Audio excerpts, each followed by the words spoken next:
এই পিঠেটা খায়নি বা দেখেনি এরকম মানুষ খুব একটা নেই। প্রথমে চালগুলো একটু ভিজিয়ে নিয়েছি। অ্যাকচুয়ালি এটাতে আতপ চাল দিয়েও করা যায়। কিন্তু আমি গোবিন্দভোগ চালটাকেই নিয়েছি কারণ এটাতে গন্ধটা বেশ ভালো আসবে।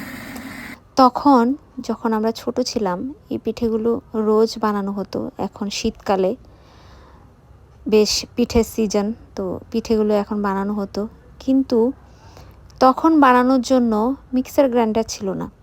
সেজন্য ঢেঁকিতে চালের গুঁড়ো করা হতো। সেই চালের গুঁড়ো রোদে দিয়ে শুকানো হতো। তো যখন যেই পিঠে খাওয়ার ইচ্ছে হতো মা, ঠাকুমা সবাই মিলে দেখতাম বসে বসে বানাতো। সেই ছোটোবেলার দিনগুলো মনে পড়ে যায় যখন গ্রামের বাড়িতে আমরা বসে বসে রোদের মধ্যে বসে বসে সকালবেলা বিকেলবেলা বসে বসে পিঠে খেতাম। একদমই ইজি রেসিপি এটা। গরম জল দিয়ে চালের গুঁড়োটা মিক্সড করে একটু নুন দিয়েছি আর নারকেল দিয়েছি, বাস।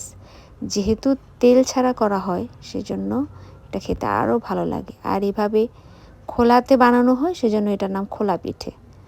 তোমরা চাইলেও অন্য কড়াইতেও বানাতে পারো, কিন্তু আমার কাছে এরকম মাটির খোলাতে বানাতে বেশ ভালো লাগে, খেতে দারুণ হয়।